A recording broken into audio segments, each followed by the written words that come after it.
Olá, sejam muito bem-vindos à quarta plenária do GBU Lisboa. Para quem não sabe, o que é o GBU? O GBU é um espaço aberto para fazer perguntas sobre a Bíblia, a Universidade e a sociedade atual que existe há mais de 50 anos. Reunimos a partir de plenárias, temos os núcleos em cada faculdade e outros eventos fora, por exemplo, fóruns, acampamentos e passeios por Exatamente, Lisboa muita ou coisa, por todo muita lado. coisa a acontecer, muita coisa a acontecer. É isso o GBU. Exatamente. Hoje estamos aqui para mais uma plenária. Esta plenária vai ser um debate entre um estudante cristão e um estudante não cristão. Mas pronto, agora temos aqui o nosso Linktree, onde tem algumas informações, nelas quais os núcleos, onde são grupos de estudantes, onde se reúnem para estudar um bocado da Bíblia e estar em comunhão uns com os outros. Temos também o GBU Internacional. Quem quiser saber mais sobre o GBU Internacional pode falar com a Joana, que está ali atrás. Levanta a mão, Joana. Olá. Depois, também têm aqui a opção de darem o vosso feedback, que é muito importante para nós, para saber o que é que vocês acham, o que é que nós podemos melhorar. Portanto, não se esqueçam de darem o vosso feedback.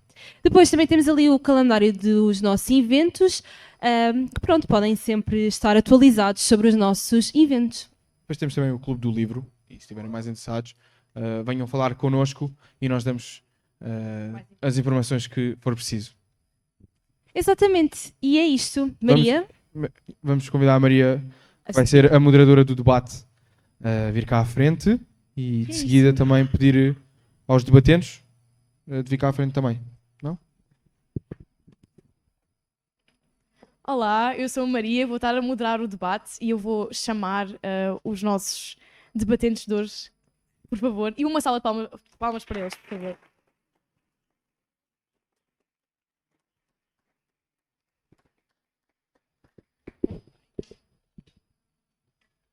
Antes de vos explicar a estrutura do debate, que não sei quantos de vocês aqui é que já viram um debate. Ok, são bastantes, ok. Vou-me sentir julgada pela forma como vou conduzir isto, porque eu nunca vi nenhum, não, nem sequer aqueles políticos na televisão. Falha minha, desculpem. Há uma primeira vez para tudo, João, tem de ser assim. Mas eu vou começar por apresentar quem está aqui ao meu lado, para que vocês tenham uma ideia. Então, vou começar pelo Salatiel, que se denomina um ateu agnóstico, o que eu achei muito interessante. Por isso, depois, se quiseres explicar um bocadinho, estás à vontade. Então, o Salatiel é músico, programador e multi-instrumentista, uau, unindo expressão artística e pensamento lógico. Dedica-se à criação musical e ao desenvolvimento de soluções tecnológicas com uma abordagem analítica e criativa em tudo o que faz. Bem-vindo, Salatiel.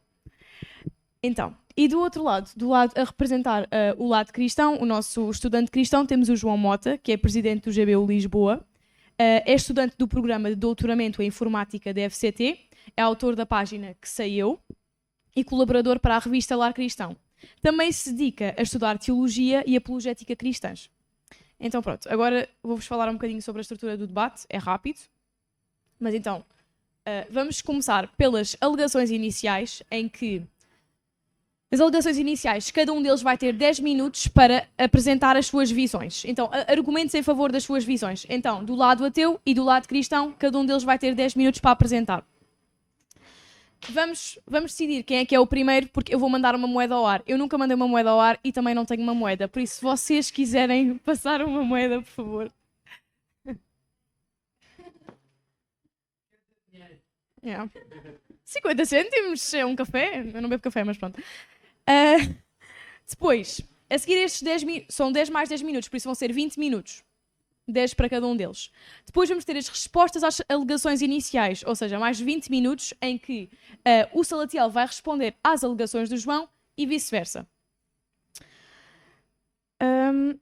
Ok, e depois vamos ter a cross-examination, mais 20 minutos, 10 minutos cada, em que cada um deles vai poder fazer perguntas um ao outro.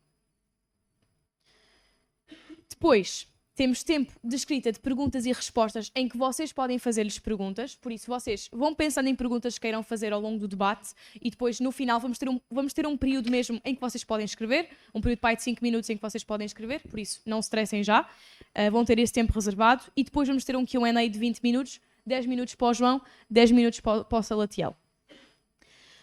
E depois temos um minuto de conclusões em que cada um deles, em 5 minutos, vai poder apresentar as conclusões do debate. E pronto, acho que podemos começar cara ou croa. Ok. Isto é croa, não é? Isto é croa. Ok. É o que não tem o número. Ok, então essa é croa. Ok.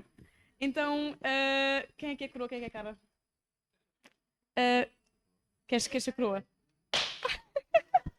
É o João a começar. Ok, vou passar para o João e força. Já tens o teu?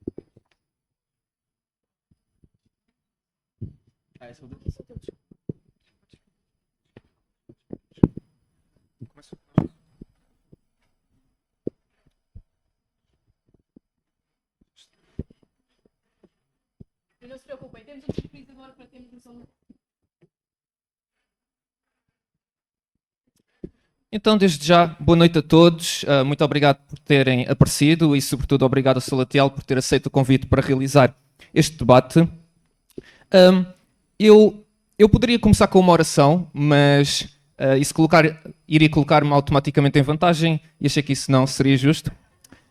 De qualquer forma, já orei lá fora. Bem, o tempo é curto, então vamos direto ao assunto.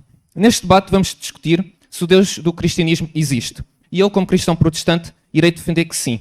Não só que Deus existe, mas também que esse Deus é o Deus do cristianismo e não outro qualquer. O que é o cristianismo? O cristianismo é uma cosmovisão que afirma que há apenas e somente um Deus, perfeito, justo, verdadeiro, eterno, invisível, imutável, todo-poderoso e que sabe tudo. Este Deus existe em 3 pessoas distintas, nomeadamente o Pai, o Filho e o Espírito Santo. E revelou-se na natureza, na criação que aponta para um Criador inteligente, em Jesus Cristo, o Filho de Deus que se tornou homem, e na Bíblia, composta por 66 livros, a única autoridade absoluta e infalível para o cristão. Agora, antes de apresentar os meus argumentos, preciso chamar a atenção de que, quando estamos a analisar o facto da existência deste Deus, não o podemos analisar como se estivéssemos a analisar outro facto qualquer. Como alguém uma vez disse, Deus não é apenas outro facto no universo dos factos. Ele é o Criador que faz de todos os factos o que são. Nós não conseguimos encontrar Deus num laboratório, na natureza, no céu, no espaço ou num planeta distante. Deus não depende de um contexto maior em que está contido e de onde ele extrai a sua própria definição. Se Deus fosse apenas um de muitos outros factos do universo, ele não seria mais o Criador do universo. E o Deus de que estaríamos a falar não seria mais o Deus cristão. Fim de citação que podem encontrar no Apologetics Central. Notem o seguinte. Coisas como moralidade, verdades, factos, lógica, avaliação de evidências não são coisas neutras que estão disponíveis a qualquer cosmovisão. Estas coisas de que necessitamos até para realizar este debate só fazem sentido tendo como base a cosmovisão cristã. E qualquer apelo a estes conceitos implica roubar ao cristianismo aquilo que as outras cosmovisões não podem oferecer. E eu creio que vamos ver um pouco disso hoje. Então o meu argumento fundamentalmente é este. A prova da existência de Deus é que sem ele não poderíamos provar nada. Permitam-me ilustrar. Quando vocês entraram aqui, vocês entraram com certos pressupostos. Por exemplo, vocês esperam que eu seja lógico, racional e que não me contradiga. Mas como explicar a existência das leis da lógica, que são transcendentes, universais, imutáveis e imateriais? De onde é que vem a ideia de que existem estes princípios abstratos que devem ser obedecidos pelas reações químicas da minha cabeça? Se o nosso cérebro não foi criado para o propósito de pensar, como é que podemos confiar que este produz raciocínios lógicos? Eu defendo que lógica existe porque há um Deus pessoal e racional que é também transcendente, universal, imutável e imaterial. Não é que Deus tenha criado as leis da lógica, mas estas são a reflexão da forma como Deus pensa. E nós temos a capacidade e o dever de pensar logicamente porque fomos criados à sua semelhança. Outro exemplo. Neste momento ninguém está agarrado à cadeira com medo de que do nada a força da gravidade mude de direção e vos atire para o teto. Isto porque pressupõe que o futuro será como o passado. Mas como justificar isto? Como justificar a chamada indução, da qual o método científico tanto depende? Eu acredito que podemos ter confiança de que o universo vai continuar a comportar-se de forma coerente, porque existe um Deus que prometeu sustentar este universo de acordo com leis. Então, é porque este Deus existe que o método científico é possível, e então não existe contradição entre fé e a ciência. No campo da moralidade, todos assumem que eu tenho o dever de ser verdadeiro naquilo que digo. Eu não posso mentir para tentar ganhar, por assim dizer. Ou, por exemplo, quando vemos alguma injustiça na sociedade, todos fazemos um juízo moral automaticamente e dizemos que aquilo está errado. Na verdade, moralidade é justificada porque Deus é justo por natureza e nos criou com uma consciência e a responsabilidade de fazermos o bem. E finalmente, onde está a base para coisas como comunicação, relacionamentos pessoais, o amor? Estas coisas não podem ser explicadas com base num Deus unitário, que estava sozinho na eternidade passada. Elas só fazem sentido quando consideramos o Deus triuno, um em essência e três em pessoa. Sendo que estes três, Pai, Filho e Espírito Santo, eternamente conviveram em perfeita comunhão relacional, harmonia e amor. E nos criaram à sua imagem, com a capacidade de entendermos estas coisas. Mas como podemos saber mais acerca deste Deus? Apenas recorrendo à filosofia? Não. Este Deus transcendente é também iminente, isto é, fez próximo de nós. Aliás, só podemos conhecer porque ele se deu a conhecer primeiro. Por exemplo, através de Jesus Cristo, o Filho de Deus, que se tornou homem, morreu crucificado e ressuscitou ao terceiro dia, tal como ele próprio tinha antecipado. A historicidade da existência de Jesus e da sua crucificação não é questionada por nenhum historiador sério. É, na verdade, um dos factos da história mais bem atestados. No que diz respeito à ressurreição, até Bart Ehrman, um cético, reconhece que, e passo a citar, é indiscutível que alguns dos seguidores de Jesus chegaram a pensar que ele tinha ressuscitado entre os mortos e algo tinha que ter acontecido para fazê-los pensar assim, diz ele no seu livro How Jesus Became God. Mesmo que alguns neguem a ressurreição de Cristo, não há como negar que os seus seguidores afirmaram tê-lo visto e morreram por essa convicção. Deus também se revelou através da Bíblia, que, entre várias coisas, contém os registros daquilo que Jesus fez e ensinou. E faço das palavras de Vodibaucam as minhas. Eu escolho acreditar na Bíblia porque é uma coleção confiável de documentos históricos, escritos por testemunhas oculares durante a vida de outras testemunhas oculares, como os seguidores de Jesus. Eles relataram eventos sobrenaturais, como a ressurreição, que ocorreram em cumprimento de profecias específicas e afirmaram que aquilo que escreveram tem origem divina e não humana. Fim de citação. Por exemplo, uma das minhas profecias favoritas encontra-se em Daniel 9 e previ que em cerca de 480 anos o Messias seria morto e que depois disso, só depois disso, o segundo templo judeu seria destruído, o que de facto aconteceu no ano 70 depois de Cristo. Portanto, considerando a consistência interna e externa da Bíblia, as evidências que esta própria apresenta em favor da sua validade e autoria divina, e o impacto real e transformador na vida daqueles que escolhem construir a sua vida com base nos seus ensinos, comprovam que esta diz a verdade acerca de si mesma. Esta é a palavra de Deus e, portanto, a autoridade absoluta e o fundamento para a cosmovisão correta, o cristianismo.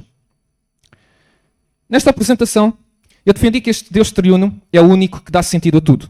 Ele é a base, a autoridade absoluta, o ponto de partida, sem ninguém antes dele, aquele onde tudo subsiste. Podemos saber que ele existe pela natureza, como expliquei, que claramente mostra que existe um Criador inteligente, pelos vários argumentos que apresentei, e pela revelação especial que Deus fez de si mesmo, como notei, através de Jesus e da Bíblia. Se de facto o Deus cristão é o Criador, e se vivemos no seu universo, não existe escapatória, não existe autonomia. Estamos todos dependentes dele. Até para o negarmos, precisamos dele. Negá-lo será como negar que o ar existe enquanto respiramos, ou negar que palavras existem, usando palavras. E porque carregamos connosco a imagem de Deus, é impossível escapar a esta realidade. Como ilustrei, vocês não conseguem evitar se não exigir que eu hoje seja lógico, racional e verdadeiro. Estas coisas revelam a imagem de Deus em vocês. E de facto, a existência de Deus é na verdade evidente. Como diz na Bíblia, no início da carta do apóstolo Paulo aos cristãos que viviam em Roma, pois o que de Deus se pode conhecer é revelado entre eles, porque Deus lhes revelou. Pois desde a criação do mundo, os atributos invisíveis de Deus, o seu eterno poder e a sua natureza divina, têm sido vistos claramente, sendo compreendidos por meio das coisas criadas. De forma que tais homens são indesculpáveis. Porque tendo conhecido a Deus, não o glorificaram como Deus, nem lhe renderam graças. Pelo contrário, os seus pensamentos tornaram-se fúteis e o coração insensato deles se obscureceu. O Deus do cristianismo existe pela impossibilidade do contrário. Nega-o e a tua cosmovisão será reduzida ao absurdo lógico, à futilidade, como esta passagem dizia. E ficarás sem justificação alguma até para os pressupostos racionais que são necessários para a realização deste debate. Só em Cristo e no temor a Deus pode o ser humano encontrar lógica, conhecimento e sabedoria. E, de facto, a fé cristã não se opõe à racionalidade. Ela é a base necessária para a racionalidade. E vou concluir. A revelação de Deus, quer na criação, quer nas nossas consciências, é suficiente para o ser humano saber que Deus existe e ser responsável por reconhecer este facto.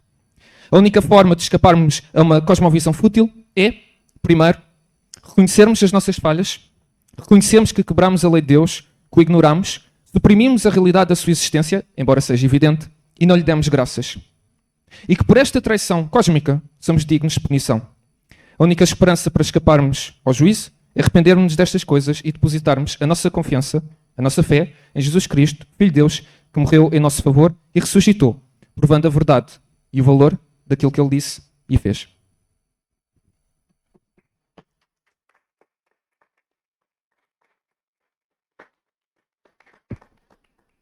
Ok, antes de passar a ti, Salatiel, temos de pôr aqui mais temporizadores, por isso peço desculpa, dê-me só uma pausa. Podes-me passar.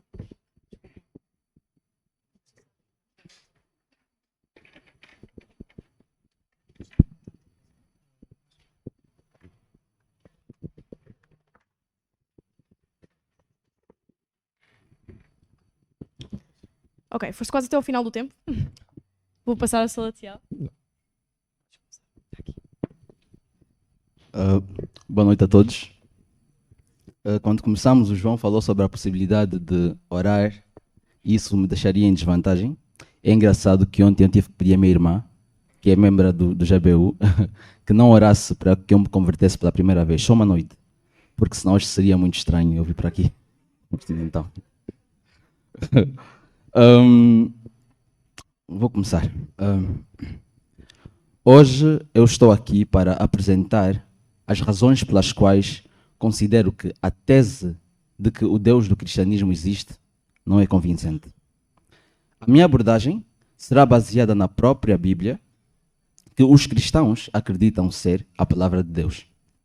Vou apresentar o que ela diz sobre os atributos divinos, como a onipotência, a omnisciência, a omnipresença, a benevolência e a perfeição, e demonstrar, com lógica, como essas características são incompatíveis entre si quando olhamos para o estado do mundo.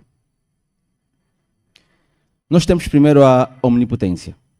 A Bíblia descreve Deus como omnipotente, ou seja, capaz de fazer tudo. Temos versículos como Jeremias 32, 17, que diz: Ah, Senhor Deus, fizeste os céus e a terra com o teu grande poder, nada te é impossível. Temos ainda Mateus 19, 26, que diz: Para Deus tudo é possível.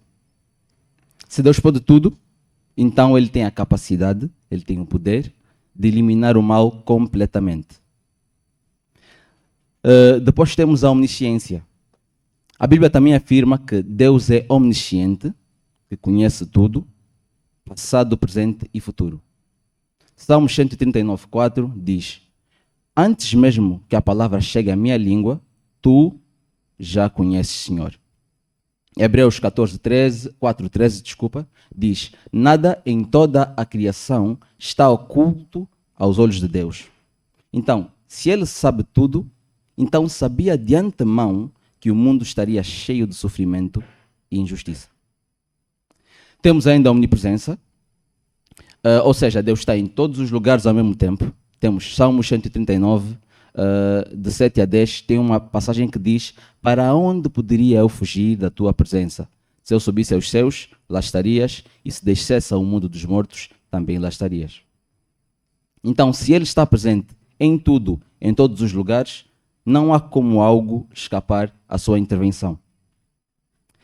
Passamos para a benevolência. A Bíblia afirma que Deus é benevolente e justo. Temos Salmos 145, 9, que diz: O Senhor é bom para todos, a sua compaixão alcança todas as suas criaturas. Se Ele é perfeitamente bom, então deve querer impedir o sofrimento das suas criaturas. E depois, finalmente, Deus é descrito como perfeito. Em Deuteronômio 32, 4, Ele é a rocha, suas obras são perfeitas e todos os seus caminhos são justos. Se Ele é perfeito, tudo o que cria deveria refletir a perfeição. Então, basicamente, o meu argumento está baseado no facto de que, logicamente, essas características todas que a Bíblia usa para descrever esse ser, esse Deus, são incompatíveis entre si. Elas estão em constante luta umas contra as outras. Quando nós analisamos o estado do mundo, a criatura, nós, as criaturas de Deus, e damos conta que tem um conflito muito grande entre elas. Isso chama-se o paradoxo de Epicuro. Primeiro vamos falar sobre o conflito da omnipotência e da benevolência. Aqui entramos na questão central. Se Deus é omnipotente e benevolente, por que existe o mal? Se Deus é todo-poderoso, Ele pode acabar com todo o sofrimento. E se Ele é bondoso, Ele quer acabar com todo o sofrimento. Mas o sofrimento continua.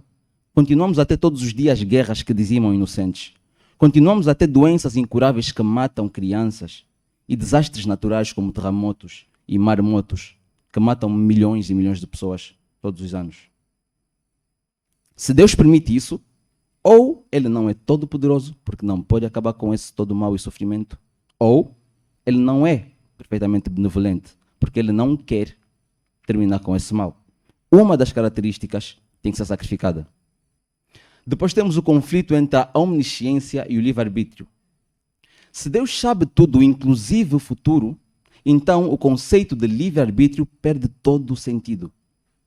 O livre-arbítrio é um conceito que não faz sentido nenhum face um ser omnisciente e omnipotente. Por exemplo, se Deus sabia que Adão e Eva iriam pecar, por que criou o jardim do Éden daquela forma?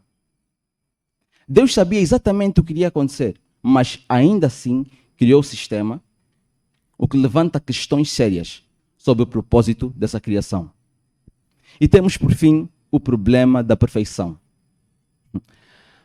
Concentremos-nos nesse problema agora. O que significa ser perfeito? Ser perfeito é não ter falhas, não errar e não precisar de ajustes. A um ser perfeito não há o que se alterar ou melhorar. A perfeição não pode ser a gênese de seres, atos ou sistemas imperfeitos. Porque quando se apontar a esses seres, atos ou sistemas criados com a intervenção direta e única desse ser perfeito, há melhorias a se apontar. Um criador perfeito não precisa criar algo que falhe. Se Deus é perfeito, por que criou seres imperfeitos que precisam ser continuamente corrigidos e punidos? Segundo a Bíblia, os humanos são criados à imagem e semelhança de Deus, mas também nascem inclinados ao pecado e sujeitos à condenação eterna. Se o plano divino inclui condenar as suas criaturas ao sofrimento eterno por erros que ele sabia de antemão que cometeriam, isso não soa a benevolência, mas sim a um projeto punitivo. Assim, temos um paradoxo. Ou Deus sempre quis que houvesse mal no mundo, o que contraria a ideia de benevolência, ou não tem poder de mudá-lo, o que contraria a omnipotência. Em ambos os casos, o conceito de um Deus perfeito e amoroso entra em completo colapso. Para concluir, as características atribuídas a Deus pela Bíblia não conseguem coexistir logicamente. O paradoxo de Epicuro mostra que a existência do mal é incompatível com um ser omnipotente, omnisciente e perfeitamente bom. Se Deus realmente existisse com todas essas características, não viveríamos num mundo com tanto sofrimento, injustiça e falhas. Portanto, a ideia do Deus cristão, como descrito na Bíblia, não é apenas improvável. Ela é contraditória em si mesma. Obrigado.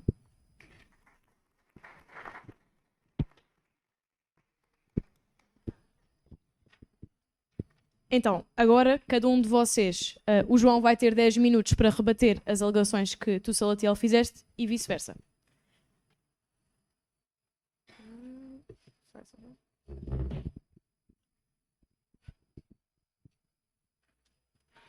Ok, obrigado, Salatiel. Achei a tua argumentação muito interessante e é curioso que eu mais ou menos já me tinha preparado para a possibilidade de que surgisse o problema do mal. Afinal de contas, é uma pergunta muito comum e, na verdade, eu diria que se calhar é aquela que mais peso tem e talvez o argumento mais forte possível. Ainda assim, eu estou aqui para defender que ainda assim o argumento não funciona. Achei muito curioso que o Salatiel falasse sobre esta questão de que temos estes atributos de Deus que são incompatíveis logicamente, ou seja, se Deus é uma coisa não pode ser outra e gerava-se aqui uma contradição. Como eu disse no início do debate, estamos aqui a pressupor coisas como lógica, pressupor coisas como a lei da não contradição. E, por acaso, assim, o Salatiel não tem necessariamente que defender uma posição específica, ele está só a tentar derrotar a minha, mas seria curioso perceber como é que alguém, sem apelar ao cristianismo, justificaria tal coisa. O que é que me impede? Quem é que me diz que eu não posso contradizer? Porque é que eu não posso criar um sistema cheio de contradições? Se adotarmos uma perspectiva ateísta e materialista, nós somos só animais, os nossos pensamentos não passam de reações químicas na nossa cabeça. Quem é que quer saber de contradições? Mas eu quero responder ao argumento do Salatiel, ainda assim, e dizer que realmente esta questão tem apelo emocional. Isso não é errado ser usado num debate, porque de facto aqui neste caso as emoções estão ligadas a algo que é real, que é a questão do sofrimento, que é real e que nós sabemos que é mau. Portanto, eu concordo com o Salatiel, o sofrimento é mau, não devia ser assim, é desagradável, nós não gostamos, mas aqui mostramos mais uma vez a imagem de Deus em nós. Esta ideia de que temos a consciência de que estas coisas não deviam ser assim, ok? Aí, portanto, mais uma vez, eu diria que o Salatiel está a ir buscar ao cristianismo algo que eu não sei se a sua perspectiva consegue fornecer. E para lá disso... Ok, vou passar à próxima questão, não é? Portanto, a questão emocional tem peso. Eu admito isso, mas até mesmo a questão emocional pressupõe uma imagem de Deus em nós, onde emoções realmente valem alguma coisa. Em segundo lugar, do ponto de vista se calhar mais racional, e como eu já mais ou menos aludi, levantar a questão do problema do mal pressupõe que existe um padrão absoluto que nos ajuda a distinguir do mal, o bom do mal. Se a moralidade for relativa, então eu posso simplesmente responder: Deus tem uma moralidade diferente, temos pena.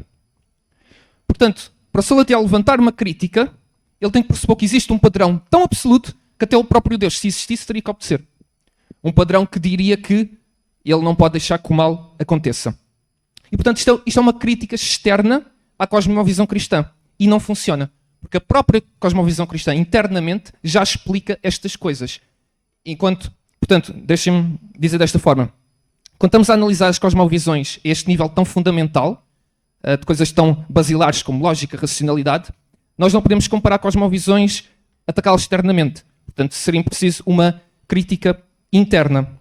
Mas nesse caso, portanto, o problema do mal acaba por ser não tanto um argumento contra a existência de Deus, mas um argumento contra a forma como Deus escolhe governar a sua existência. Agora, respondendo mesmo às alegações, vamos supor que o Salatiel entrava temporariamente dentro da cosmovisão cristã, tentava aqui desarrumar as coisas, tentar encontrar um problema. Como é que eu defendo que... Porque é que eu acho que Deus tem razão para permitir o mal no mundo? Ou seja, eu posso dizer que o Salatiel não tem bases, mas isso não é a mesma coisa que eu responder. Eu sei isso. Portanto, eu vou responder agora. Eu diria que é perfeitamente possível que Deus seja bom e permita ou decrete o sofrimento ao mesmo tempo. Por uma boa razão. Deixem-me-vos dar um exemplo. Jesus não poderia ter morrido pelos nossos pecados e ser bom para connosco. Temos aqui um exemplo onde houve um sofrimento que foi causado e impingido a Jesus por uma boa razão. Nós podemos ler no livro de Atos na Bíblia, porque verdadeiramente se juntaram nesta cidade contra o teu santo servo Jesus, ao qual ungiste Herodes e Pôncio Pilatos, com gentios e gente de Israel, para fazerem tudo o que a tua mão e o teu propósito predeterminaram. Ok? Portanto, vemos aqui no próprio cristianismo um exemplo em como temos bondade ao mesmo tempo que temos uma questão de um sofrimento. Ok? Mas deixem-me completar a resposta, porque houve muitas questões levantadas sobre a questão do Jardim do Éden e tudo mais, e acho que o Salatiel está a pressupor que se Deus é benevolente, se Ele é bom, Ele obrigatoriamente teria que impedir o sofrimento. Ou seja, Ele está a assumir que Deus não tem uma boa razão. Eu acho que pode ser, sem ofender, mas eu diria que da minha parte seria orgulhoso eu dizer que em relação ao Deus infinito não existe nenhuma hipótese de Ele ter uma motivação. Mas vamos ver também a história da Bíblia, começando no Gênesis. Deus de facto criou um mundo perfeito. Ele disse que era bom. Okay? Uma coisa que não era boa, e que depois Deus corrigiu, foi Adão estar sozinho. Okay? Mas de resto, estava tudo bom. Eu não acredito que havia morte nem sofrimento nessa altura. E a morte e o sofrimento entraram porque Adão pecou. Ok? Mas agora, levanta-se a questão. Porque é que eu tenho que sofrer por aquilo que Adão fez? Não é? Ok, Deus desobedeceu, mas porque é que eu nasço com a natureza pecaminosa? O Salatiel também mencionou isto. Do ponto de vista cristão, Adão foi o representante da humanidade, ok? Portanto, Deus tinha este desejo de que houvesse um representante da humanidade. E sim, Deus sabia que Adão ia cair. Já vou tocar nesse ponto. Havia um representante. E quando esse representante caiu, falhou, todos nós caímos com ele, embora não estivéssemos lá ainda. Agora levanta-se a questão, porquê é que eu tenho que ser representado? Porquê é que não posso simplesmente permanecer sozinho? Porquê é que quando Adão caiu, a humanidade toda caiu? Eu diria que isto tem a ver com o sistema judicial de Deus. Acontece que existe aqui uma espécie de simetria em que, por causa do pecado de uma pessoa, Adão, todos nós tornámos-nos pecadores. Mas por causa da morte única de Jesus, muitas pessoas podem ser salvas, como dizem Romanos 5,19, porque como pela desobediência de um só homem, muitos foram feitos pecadores. Assim, pela obediência de um, muitos serão feitos justos. Ou seja, pelo pecado de Adão, todos os que estavam debaixo da sua representação sofreram com isso, mas também todos os que são colocados debaixo da representação de Jesus, por meio da fé, podem ser salvos. E aqui está o ponto. Se rejeitarem a representação de Adão no pecado, não têm a representação de Jesus na salvação. Eu diria que, hipoteticamente, se não houvesse esta questão da representação, todos nós acabaríamos por fazer exatamente o que Adão fez, individualmente, porque eu acho que ele, ao ser nosso representante, representou o que nós faríamos também na sua posição, e depois tínhamos um problema, como é que Deus nos salvava? O que Jesus morria 1 milhão de vezes por cada pessoa que quisesse salvar, hipoteticamente. Mas ainda temos outra questão. Porquê é que Deus deixou Adão pecar? Porquê é que colocou a árvore do conhecimento do bem e do mal ali? E sim, Deus sabia. E sim, fazia parte do plano. Aliás, na Bíblia até diz que, em relação a Jesus, que ele é o cordeiro morto desde a fundação do mundo. Portanto, isto tinha sido planeado. Agora, algumas respostas variam. Algumas pessoas, alguns cristãos diriam que, por exemplo, Deus tinha o propósito maior de nos dar livre-arbítrio e que isso era um pressuposto necessário para que tivéssemos um relacionamento com Ele e que o livre-arbítrio implica a possibilidade de que houvesse pecado. Alguns poderiam levantar a questão de que, então, mas no céu não vai haver pecado e não vamos deixar de ter livre-arbítrio. É uma questão interessante. Outros diriam que Deus tinha um propósito de mostrar que Ele é. Só num mundo onde existe sofrimento e pecado é que Ele teria a oportunidade de mostrar os seus atributos de misericórdia e graça. E eu admito, há cristãos que diriam que é um mistério. Mas eu acho que, simplesmente porque não sabemos a resposta, não invalida tudo o resto que acho que conclui que o Deus cristão existe. E eu também quero dizer umas outras coisas, também talvez de aplicação mais prática. E se calhar não abordei tudo, mas acho que abordei o essencial, depois também vamos fazer perguntas um ao outro. Mas eu queria dizer que, dada a infinita sabedoria de Deus, não existem sofrimentos sem propósito. Mesmo que não tenhamos a resposta para tudo. Em geral, devemos considerar que, para Deus, há certas coisas que são mais importantes que uma vida 100% sem sofrimento. Por exemplo, para os cristãos, Deus está mais importado que a gente seja mais semelhante a Jesus do que a gente nunca sofra. Okay? Isso custa admitir, mas é a vontade de Deus. E depois também na Bíblia vemos a história, por exemplo, temos o Gênesis, que explica como é que tudo começou, mas isso às vezes também parece que a resposta não fica completa. Então eu também queria dizer outra coisa, acerca do homem chamado Jó, que sofreu bastante, provavelmente sofreu tudo o que provavelmente lhe podia acontecer. Perdeu os bens materiais, perdeu a família, ficou doente, e depois os amigos, em vez de o consolarem, diziam que aquilo que lhe estava a acontecer era por causa do pecado. E ele queixa-se a Deus. E certamente Deus responde-lhe. Não lhe responde dizendo porque é que ele estava a passar aquilo, mas respondendo dizendo, de alguma forma, epá, põe-te no teu lugar, eu fiz o universo, tu não fazes a mínima ideia como é que isto funciona, e portanto, eu diria que se olharmos para a criação, percebemos, este Deus é inteligente e portanto, mesmo que eu não saiba a resposta, ele tem uma. E acabou o tempo.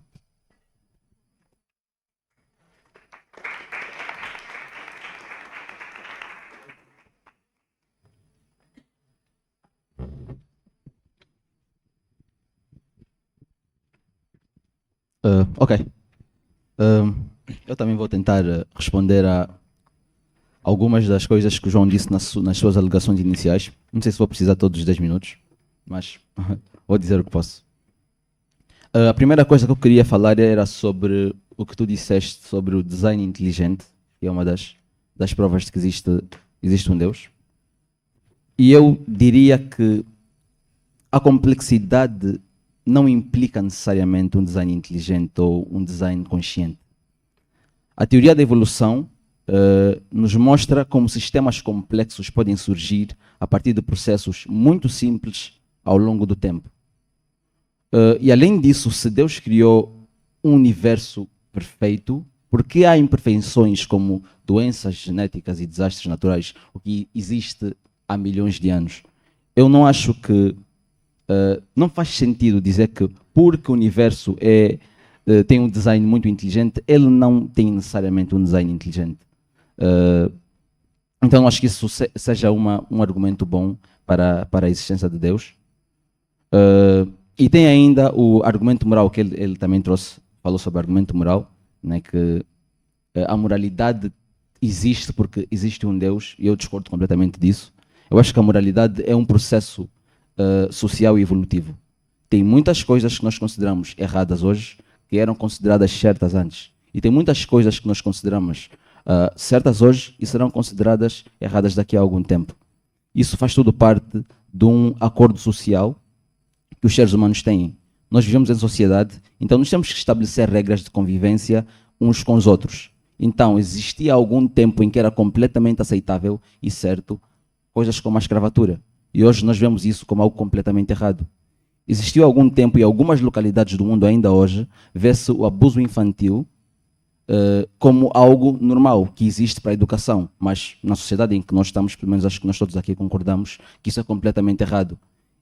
Então isso significa que Deus existe aqui em Portugal e não existe num outro país em que seja normal bater as crianças até ficarem inflamadas?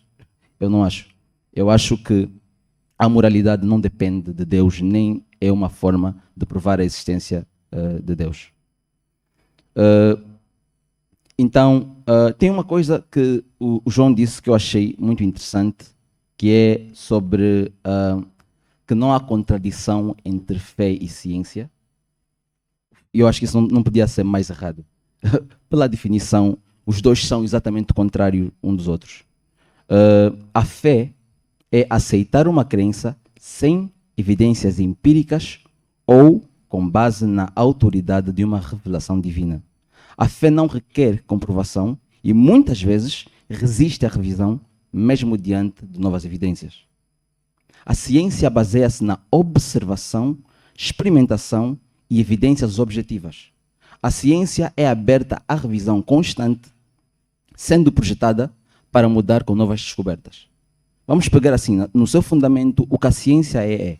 Eu estou à procura de uma resposta, então eu vou observar um experimento, uma experiência, durante muito tempo e depois determinar o que é que eu posso chegar à conclusão com em base a essa observação, sem nenhum tipo de bias. Porquanto que a fé eu estabeleço uma verdade e eu acredito nessa verdade independentemente do que tiver à minha volta e do que acontecer. Independentemente do que a observação me mostrar, essa minha fé, essa minha crença não vai alterar. Então eu não consigo concordar que não há contradição entre fé e ciência. Elas são, no seu princípio, na sua base, contraditórias umas às outras. Também falaste sobre o argumento da ressurreição de Jesus. Outro argumento que eu acho que não seja muito bom para provar a existência de Deus, porque a ressurreição de Jesus não pode ser considerado um fato histórico incontestável. Não há evidências imparciais ou contemporâneas diretas que comprovem o evento. Apenas há relatos de seguidores que já acreditavam nele.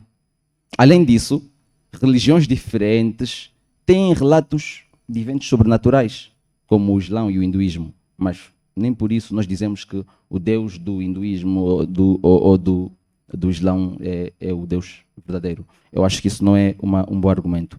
Isso não prova a veracidade de uma religião específica, mas sim a tendência humana de criar histórias milagrosas. Eu acho que é mais isso do que o outro.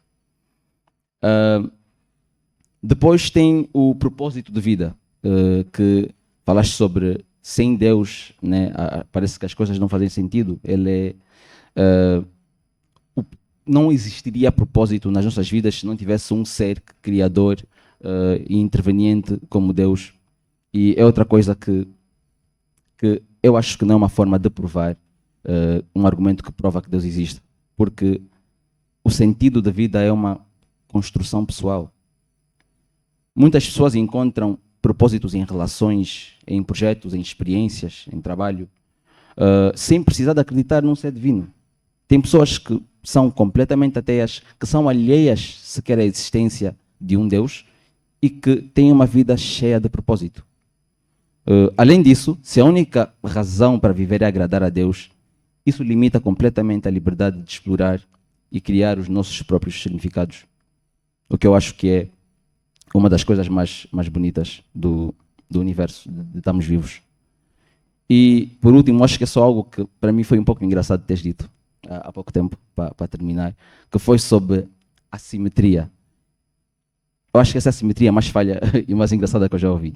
Então, a simetria da justiça de Deus, segundo o que o João disse, é que, porque um ser humano pecou, nós somos agora todos, independentemente de qualquer circunstância, porque um ser humano pecou, nós nascemos todos pecadores e somos todos pecadores.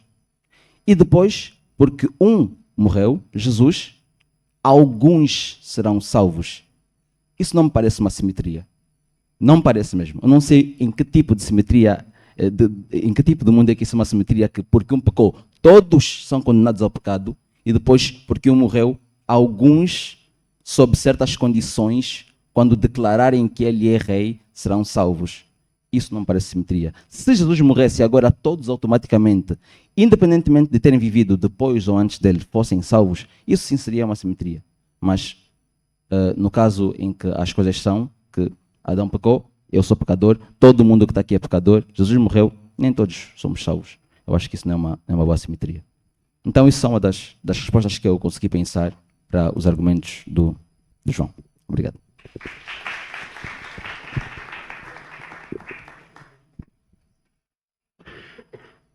Então, agora vamos passar para as perguntas cruzadas, em que cada um de vocês vai ter 10 minutos para fazer perguntas, ou seja, o João vai começar por fazer perguntas em 10 minutos ao Salatiel, o Salatiel responde e depois vice-versa. O Salatiel começa por fazer perguntas ao João e ele responde em 10 minutos. Então, podes começar.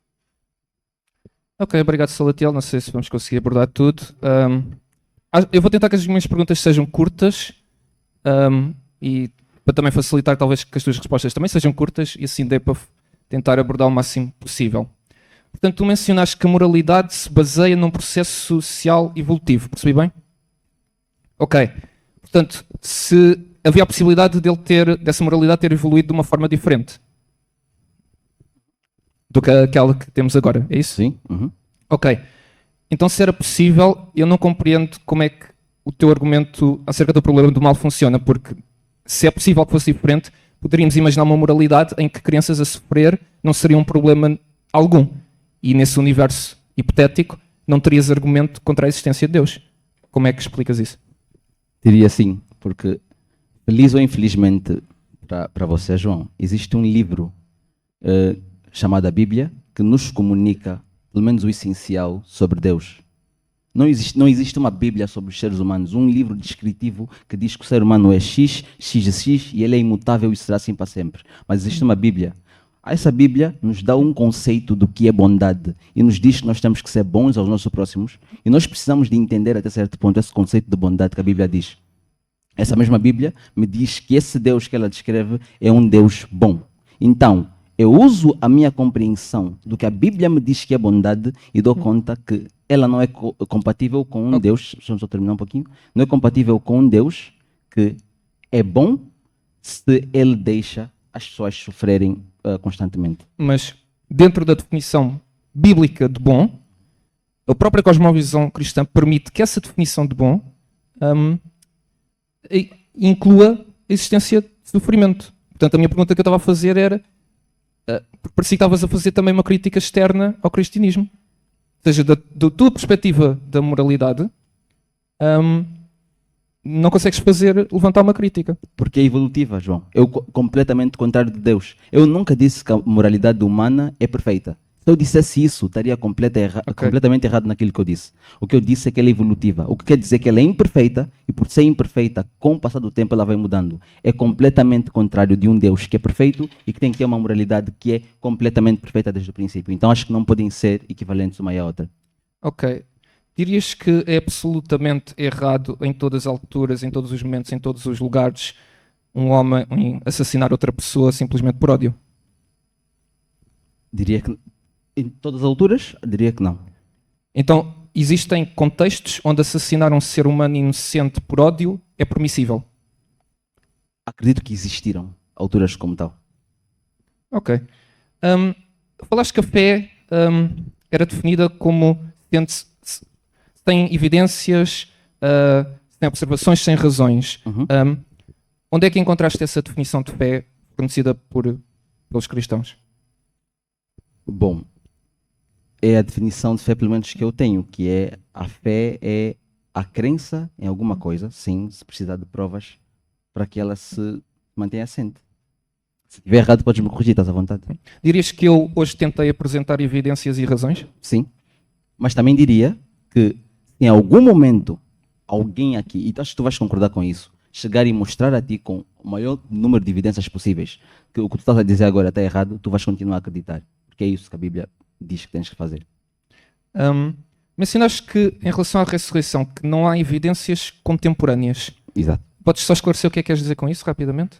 O que quero dizer é que não há evidências incontestáveis de que houve essa ressurreição. Nós temos relatos de pessoas a quem Jesus se revelou. Essas pessoas que relataram isso são pessoas que já acreditavam antes em Jesus, com exceção de Paulo, que não acreditava antes e ele disse que teve uma visão e ele não viu Jesus na carne.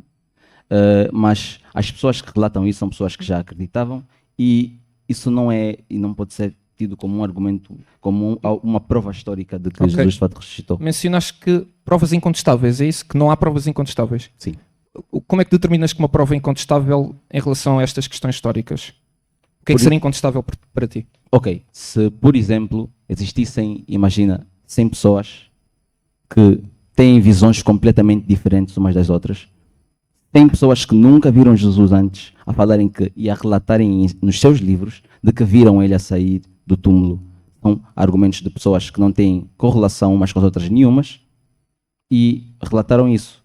Coisas parecidas com isso seriam argumentos muito melhores, históricos e aceitáveis de que ele ressuscitou e não os que existem de que são pessoas seletas que ele apareceu e que acreditavam nele já antes e depois declararam que ele ressuscitou. Quando dizes que já acreditavam nele antes, como assim? Já acreditavam que ele era Cristo. Que viriam um Messias, é isso? Exatamente. Com base em profecias bíblicas, certo? Sim. Ok. Dirias que Jesus cumpriu essas profecias? Podes-me explicar a tua pergunta? Por exemplo, o Daniel 9 mostra que o Messias haveria de ser crucificado e que depois disso haverá a destruição do templo, do segundo templo judeu, que aconteceu. Esse é outro aspecto da profecia. Como é que lidarias com isso? Eu diria que isso está tudo escrito num livro que é a Bíblia e eu não acredito que esse livro é a palavra de Deus. Mas a profecia foi escrita 480 anos antes, como é que eles saberiam? A Bíblia que foi escrita há 480 anos atrás não foi escrita em português e inglês. Existiram um monte de... Estou a falar da profecia de Daniel 9, que foi escrita 480 anos Exatamente. antes do evento. Sim. De lá para cá existiram várias alterações nesse livro. O livro que tu estás a ler para mim hoje, por causa de traduções que foram acontecendo e de várias... como é que eu vou dizer isso? Existiram muitas pessoas que afetaram a forma como ela é escrita e é lida para nós hoje em dia. Então, quais são as evidências que tu tens de que realmente os manuscritos bíblicos não foram preservados ao longo do tempo até nós e que nós não estamos a ler uma cópia fiel aos originais? não podes me perguntar para provar o contrário. Quais são as provas que tu tens de que esse livro é completamente fiel aos que eram há 500 e... eu poderia responder à pergunta, mas não é a minha... não é a tua vez de fazer as perguntas. Tudo bem. Só uma outra questão. Ok, portanto, tu dirias... Por exemplo, Bart Ehrman admite que é incontestável historicamente que os seguidores de Jesus acreditaram que Jesus ressuscitou. Discordas dessa afirmação? Ou seja, que os seguidores de Jesus realmente acreditaram no que estavam a dizer? Não, eu acho que muita gente acredita em coisas que não fazem sentido nenhum. Eu não percebi, podes repetir? Desculpa, eu acho que muita gente acredita em coisas de verdade que não fazem sentido nenhum. Existem pessoas que acreditam que a casa deles pegou fogo do nada. Isso existe todos os dias, então não duvido disso. Os múltiplos seguidores, mas só para esclarecer, Sim. Dirias que sim ou não, que os seguidores de Jesus Uhum. genuinamente acreditaram Uhum. que o viram ressuscitado? Eu acho que isso é possível. Isso ainda assim não prova que ele de fato ressuscitou. Ok. Mencionaste relatos históricos, por exemplo, certamente acreditas que Dom Afonso Henriques foi o primeiro rei de Portugal. Sim. Com base em quê? Em relatos históricos. E porquê é que acreditarias nisso e não acreditarias nos relatos históricos na Bíblia? É porque mencionam coisas sobrenaturais? É porquê? Primeiro é isso. Porque é que eu iria me questionar sobre isso? Ele em nenhum momento diz que o Dom Henriques, depois que construiu uma arca, entraram 2.000 animais. Então não tenho muito motivo para duvidar disso. Depois é que se eu procurar vários outros livros da altura, eles não vão me contar coisas diferentes sobre aquele acontecimento. Vão falar que o nome dele não era Dom Henriques, era Dom Sebastião. Então, se existisse várias coisas contraditórias sobre aquele senhor, eu começaria a duvidar disso. Tanto que existem tantos livros que nem sequer são incluídos na Bíblia, né, nos livros eleitos, que falam de outras coisas que talvez não são o que o cânon diz que tem que ser. Então, isso existe. Ok. Ainda tenho tempo, deixa eu lá pensar aqui em algumas perguntas. Eu estou-te a grelhar, mas daqui a pouco vais-me grelhar a mim. E sai cristão tostado. Mencionando as tuas alegações iniciais, tu dizias que se Deus é bom, ele deveria... Ou seja, não existe compatibilidade entre Deus ser bom e haver sofrimento no mundo. Achas que consegues expandir esse argumento? Como é que podes estar tão certo de que isso é uma contradição? Sim. Tem uma terceira componente aí que é muito importante. Deus é bom, omnipotente. Então, juntando esses dois, não pode ter sofrimento no mundo. De novo, quando eu falo sobre bom, tu queres me falar que a Bíblia fala sobre um bom e depois... Assim, a Bíblia me fala sobre ser bom ao próximo. A Bíblia deveria ser, como palavra de Deus, um livro que é suficientemente claro para o homem entender os conceitos que ela quer me explicar. Se ela me diz que eu tenho que ser bom ao meu próximo, então eu começo a perceber o que é que quer dizer ser bom. Então, quando ela me diz que Deus é bom, e depois me diz que Deus é todo-poderoso, ele pode fazer tudo aquilo que ele quer fazer, então eu não acho que tenha sentido algum um ser todo-poderoso e que é bondoso permitir que existisse no mundo sofrimento.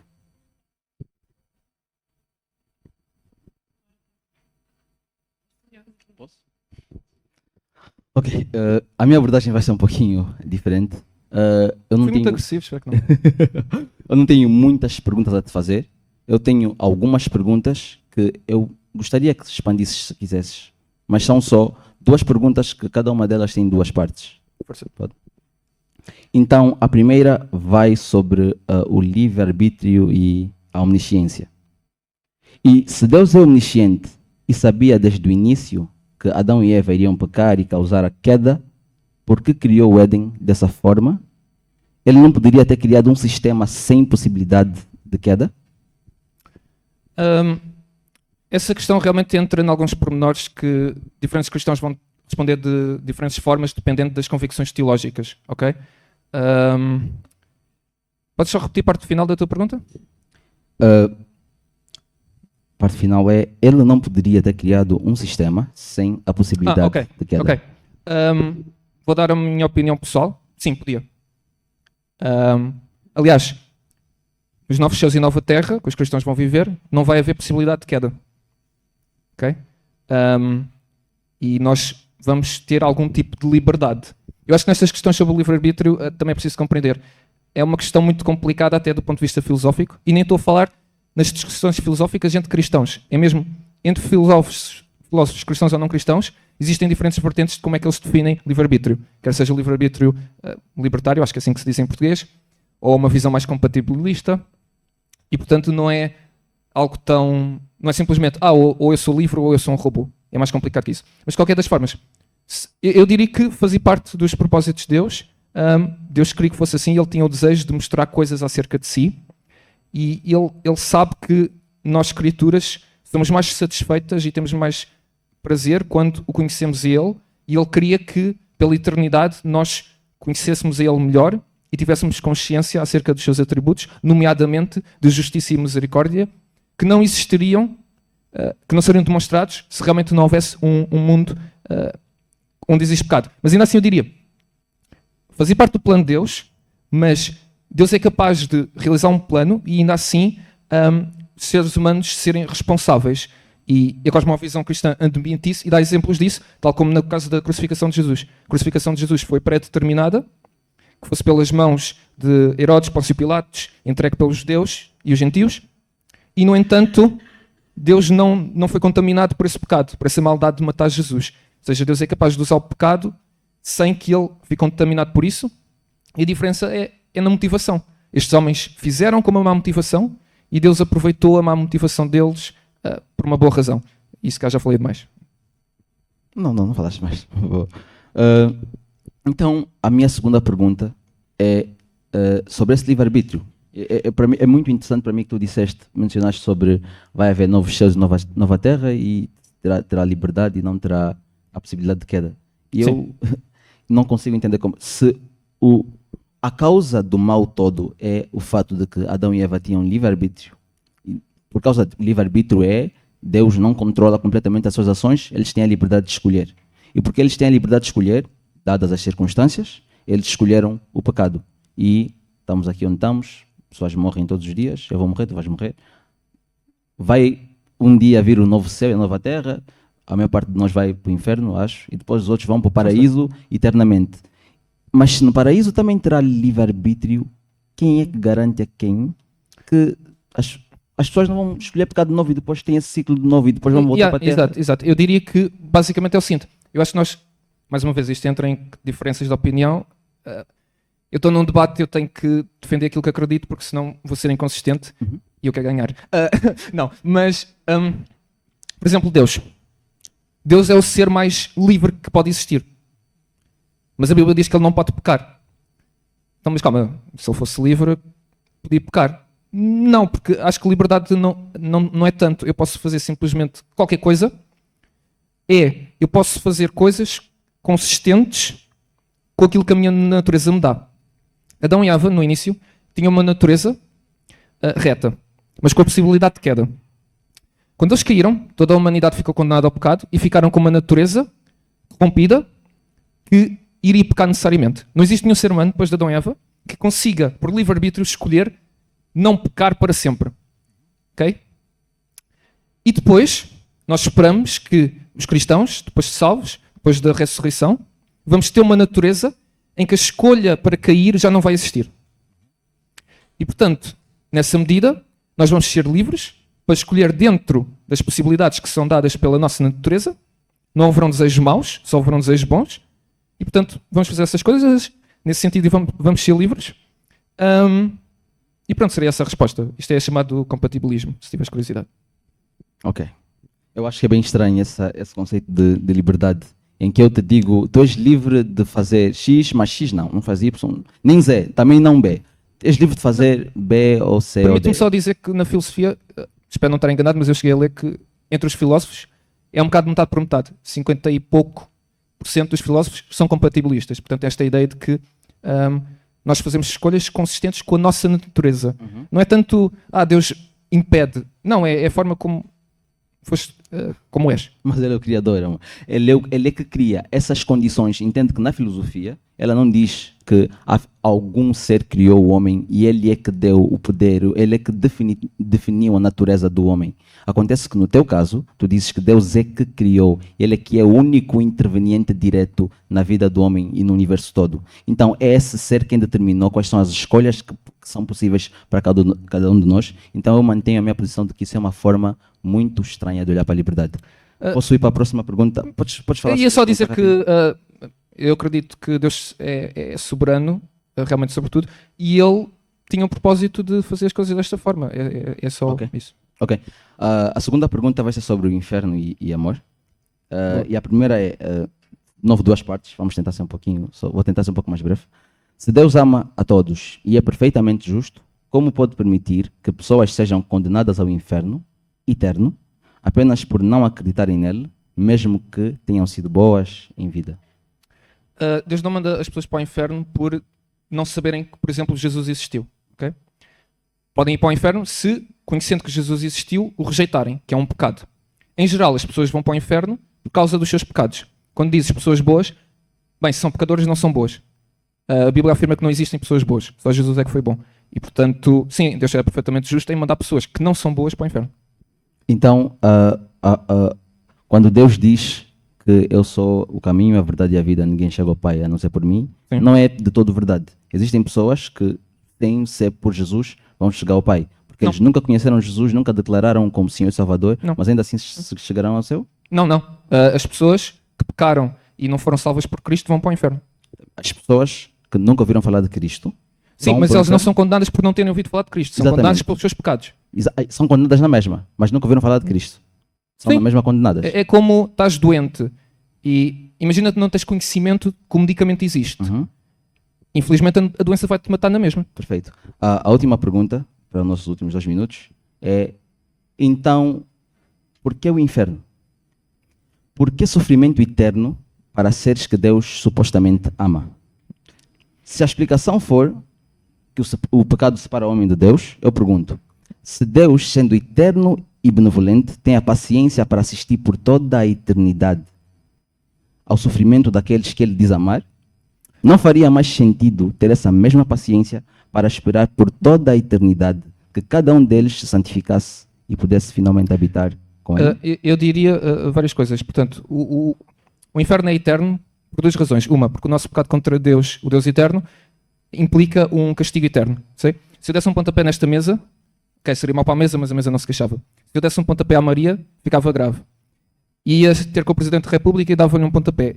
Mesma ação, mas cada vez mais grave, como um crime maior. Nosso pecado é contra Deus, eterno. Segunda razão, as pessoas no inferno não param de pecar. Elas não viram moralmente neutras. E como continuam a pecar e a rejeitar a Deus por toda a eternidade, continuam a ser castigadas por isso. Não sei se respondeu à tua pergunta. Não sei. A tua pergunta tinha várias componentes e eu acho que Sim, esqueci de desculpa. algumas. A última delas foi essa paciência que existe de assistir para sempre. Ok. Eu diria que Deus ama todas as pessoas de forma geral, mas ama em particular os seus filhos. E Deus não se sente frustrado ou triste por ver pessoas a sofrer no inferno, porque Ele acredita que essa é a condenação justa. O que é impressionante não é que Deus mande pessoas para o inferno. O que é impressionante é que Deus tenha enviado o seu filho para salvar algumas pessoas. Isso é que é impressionante. Ok, obrigado. É tudo.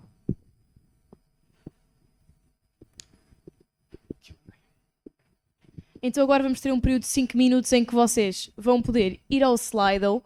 Pronto, é este o site, acedem com esta chave. Vocês têm 5 minutos em que podem escrever perguntas para depois eles responderem. Por isso, tanto para o Salatiel como para o João. Força!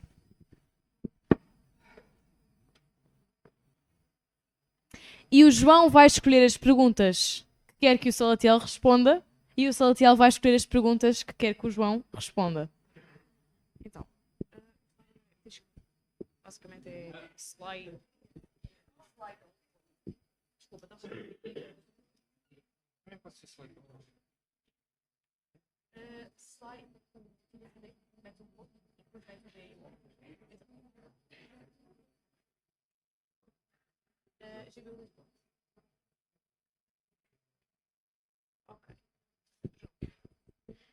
Então, João, das perguntas para o Salatiel, escolhe uma.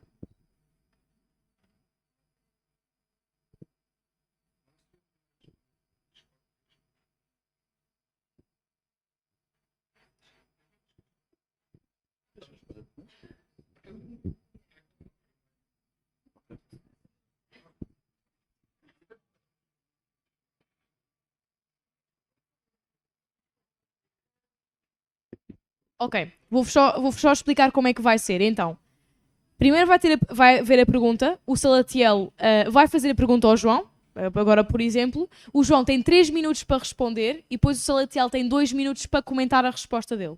E depois isto, vez após vez. Depois, terminamos quando cada estudante já tiver recebido 2 perguntas. E pronto, ao todo são 20 minutos.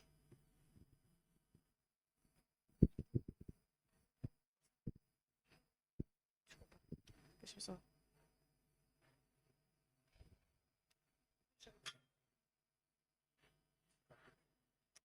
Ok, desculpa.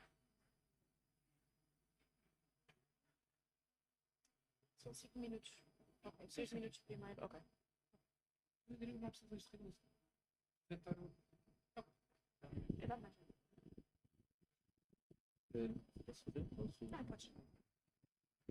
Ok. Tem uma das perguntas aqui que eu achei que era interessantes. Eu acho que é algo que nós tocamos um bocadinho e tal como eu, essa pessoa achou que seria interessante aprofundar um pouquinho mais nessa resposta, que é, se Deus é justo, por que condenaria estas pessoas que, apesar de pecadores como nós, não conheceram e reconheceram a Jesus Cristo? Ok. Pronto, acho que vou repetir um pouco o que eu disse antes, mas vou tentar expandir um pouco. Deus é o juiz, ok? E imaginemos aqui um tribunal, um sistema judicial, ok? Uma sociedade com leis, ok? Quebras a lei, és culpado. O juiz não tem que te dar misericórdia. A obrigação do juiz é fazer-te pagar pelo crime que cometeste. Se Deus mandasse toda a gente para o inferno e não tivesse enviado Jesus, eu acredito que ele continuaria a ser perfeitamente justo e não havia nenhuma alteração em quem ele é. E isso é a primeira coisa que temos que perceber. A ignorância de não saber, de uma pessoa não saber quem Jesus é, também temos que pensar no seguinte: é Deus que também na sua soberania coloca as pessoas onde elas estão. Quem diz que se a pessoa fosse colocada num sítio diferente e ouvisse falar de Jesus, que a sua decisão mudaria e o seu destino também. Portanto, há aqui muitos pressupostos. Eu diria que Deus é justo na sua condenação de pecadores de acordo com a sua lei. Ele não é forçado a salvar ninguém. E ele mostra a sua misericórdia quando decide perdoar. Mas como é que ele pode permanecer justo e misericordioso ao mesmo tempo? Porque existe Jesus que toma a dívida sobre si. Né? A analogia pode não ser perfeita, mas imaginemos uma multa. É como outra pessoa pagar uma multa que eu deveria ter pago. Isso cá já respondi, vou-te deixar comentar.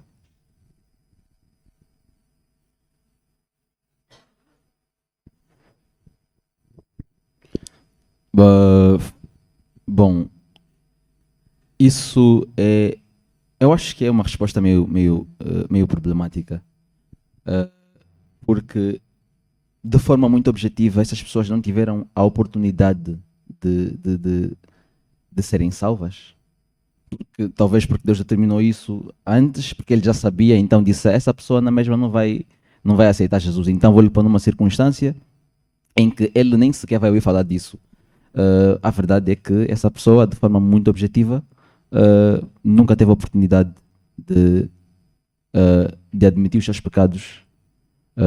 Então, para mim aí seria uma simetria um pouquinho maior até, né? Que tu disseste que é tudo muito simbólico e Adão representou todo ser humano e porque Adão pecou, todo ser humano agora é pecador e é um ser caído. Então, eu podia também dizer que eu acho que é meio injusto um homem falar por mim e me representar para algo tão importante quanto algo que iria definir o sofrimento eterno e a vida eterna. E esse homem falhou e agora eu também sou culpado por isso. E agora também nessa vida, a única oportunidade que eu tinha para me redimir, eu sendo uma pessoa que, por causa das circunstâncias, nunca ouviu falar de Jesus, também nem sequer tive essa oportunidade. Jesus, ou Deus, sabia que eu não ia me converter na mesma, então nem me pôs em posições de que eu poderia ter ouvido falar de Jesus algum dia. De novo, eu acho que isso, no final do dia, não é compatível com um ser justo, com o sistema de um ser justo. Posso ir para a segunda pergunta? Agora sou eu que faço a ti. Não vai ser a mais votada, peço desculpa.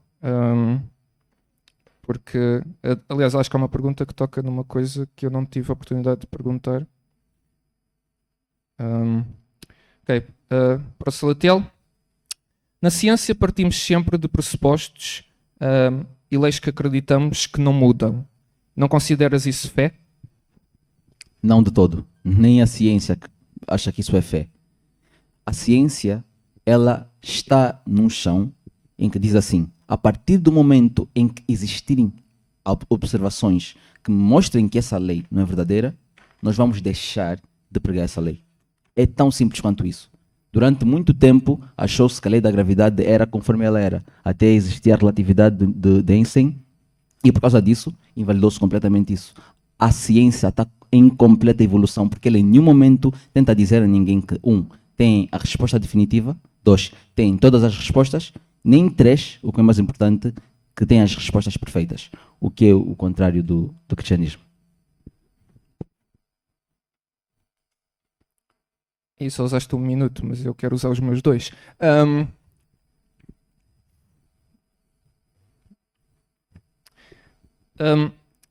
Acho que há aqui uma grande confusão. Fé, do ponto de vista cristão, é confiança. Não quer dizer que seja sem evidências. E todos nós aplicamos fé no dia a dia. Toda a gente aqui tem fé que a gravidade não vai mudar de direção de repente. Todos nós estamos bem confortáveis sentados na nossa cadeira. Isso baseia-se no pressuposto de que acreditamos que o futuro será como o passado. Esse pressuposto não pode ser provado por premissas e conclusão. É chamado indução. E, portanto, como é que nós podemos ter fé que existe uma coerência no universo, que existem leis? Aliás, se não houverem leis, nem sequer vale a pena investigá-las. Para que é que serve a ciência? Portanto, se acreditamos que existem leis, de onde é que elas vêm, o que é que sustém este universo e faz com que estas leis permaneçam consistentes. Portanto, de facto, nós temos fé. Também temos fé que o nosso cérebro funciona de forma correta. Ah, não, mas eu posso provar. Como? Usando o teu próprio cérebro para pensar? Isso não é circular? Como é que provas que os teus olhos realmente estão a ver a realidade? Bem, ou estão a ver bem? Bem, eu fiz um exame aos olhos. Ok, como é que estás a ver o exame? Com os teus olhos. Portanto, nós aplicamos fé. Fé não é oposto à ciência. Mas os maiores desenvolvimentos científicos, a explosão da ciência, surge graças aos contributos da Reforma Protestante. E existem factos científicos que foram descobertos por causa da Bíblia. Okay? Por exemplo, Matthew Murray, o pai da oceanografia, descobriu as correntes oceânicas porquê? Porque as leu na Bíblia. Já dizia no Salmo 8.8 que tudo o que percorre as veredas dos mares. Ou, por exemplo, temos aqui outro exemplo, Sir James Young Simpson, pioneiro da anestesia. Sabem porque é que nós hoje temos cirurgias com anestesia? Porque ele leu o relato em que Deus fez uma cirurgia a Adão, o pôs a dormir para tirar a costela com a qual faria Eva.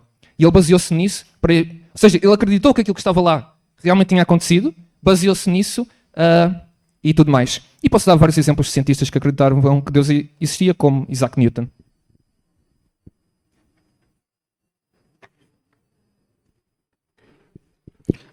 Então, João, tem uma outra pergunta que eu acho que é muito interessante, que está na mesma vertente daquelas outras, da primeira que eu fiz, mas que está, e acho que pode ser uma resposta muito curta, pode ser um sim ou não, depende do que tu queres responder, mas as crianças que morreram antes de adquirirem consciência e maturidade de reconhecer Jesus como Salvador, também são condenadas ao inferno?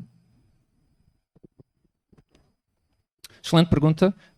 É uma questão interessante porque também é uma discussão também interna no cristianismo, porque realmente, pelo menos aqueles que acreditam na doutrina do pecado original, nesta ideia de que existe um pecado que é passado desde Adão a todos os descendentes do Adão, e isso inclui crianças, aqueles que acreditam nisso levantam a questão, ok, como é que isso funciona? Porque se a salvação também for exclusivamente pela fé em Jesus, como é que é com as crianças que morrem e não têm consciência? E há diferentes perspectivas. Uns, por exemplo, diriam que todos os bebés que morrem na infância vão para o paraíso, ok? Porque, embora sejam pecadores por natureza, não registaram por si próprios, por escolha, também existe esse aspecto, somos pecadores por natureza e escolha, não acumularam por escolha, digamos, um cadastro que os torne, e portanto Deus, de alguma forma, lida com isso. Outros diriam que simplesmente Deus é soberano, e a realidade é que se esses bebés crescessem, pecariam na mesma. E portanto Deus é soberano no sentido em que, da mesma forma como ele tem liberdade para salvar adultos, também consegue salvar pessoas que não tenham ainda consciência. Acho que é isso.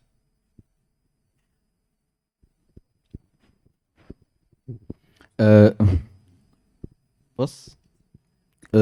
Novamente, eu acho que isso é extremamente problemático para a própria lógica da Bíblia, né? Porque eu acredito, pelo que o João nos disse aqui, que és daquele tipo de pessoas que acredita no pecado original. Tanto que deixa aquele exemplo de que se alguém tem uma doença e depois não conhece doutores, nenhum remédio, ele vai morrer, que pena, mas ele não conhece. Então isso quer dizer que, segundo o que a Bíblia diz, eu sou o caminho, a verdade e a vida, ninguém chega ao Pai a não ser por mim, tendo também o princípio de que Todo ser humano nasce com pecado e a única forma de se libertar desse pecado é aceitar Jesus como Senhor Salvador, aceitar o sacrifício de Jesus. E tendo um terceiro princípio que é Deus não coabita com o pecado, nós iríamos aceitar que as crianças que não aceitaram Jesus como Senhor Salvador não poderiam ir para o céu. Ou isso, ou então nós pensaríamos que essas crianças podem ir para o céu, o que quer dizer que, afinal de contas, existe uma forma de Deus tirar pecado de pessoas que nunca aceitaram Jesus como Senhor e Salvador. Ele só escolhe não fazer para a maior parte de nós. Então, de uma forma ou de outra, eu acho que, mais uma vez, é uma contradição muito grande.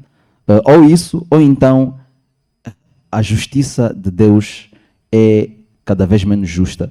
Quando eu penso que uma criança de 1 ano e 2 anos vai queimar eternamente porque Adão comeu uma fruta que não devia comer, de uma árvore que Deus pôs no centro do paraíso quando ele sabia que Adão iria comer daquela fruta.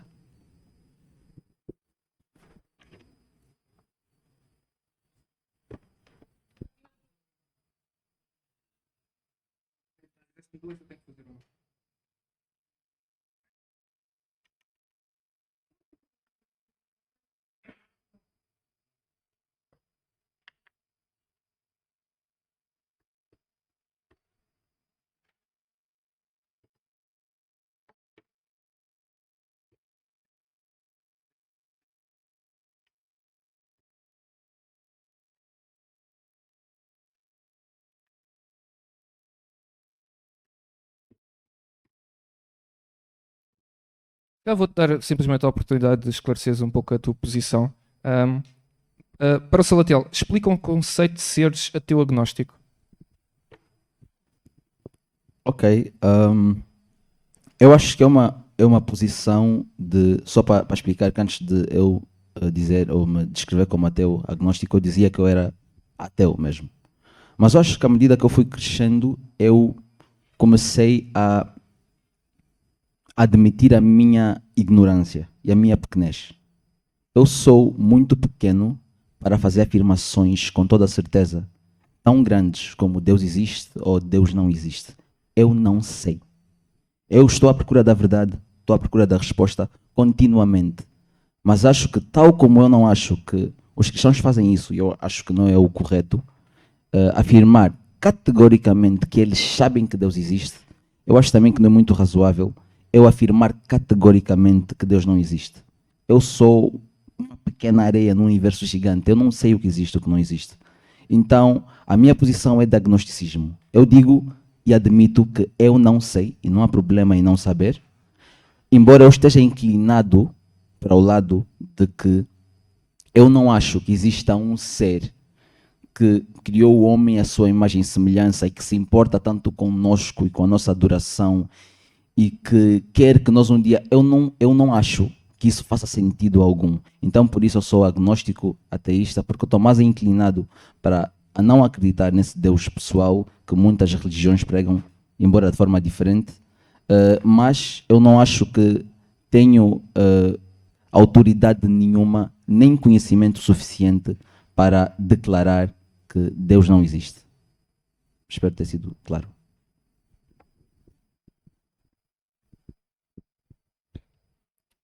Pronto, eu não sei se há muito que eu possa dizer, no fundo isto foi uma oportunidade para o Salatiel de esclarecer a sua posição e obviamente aprecio, digamos, a humildade no sentido de dizeres que és pequeno e para fazer afirmações com tanta certeza. Se eu quisesse ser provocador, diria que houve alguns momentos em que parecia que estavas a afirmar muitas certezas em muita coisa, que eu não sei se podes. Mas pronto, dirias que não faz sentido algum. Espero que também... Isto está gravado, como sabes, ou vai ficar gravado, portanto vamos rever e pensar sobre o assunto e no futuro, se quiseres, falarmos mais. E se calhar podemos passar para as conclusões. Acho que o Salatiel vai primeiro.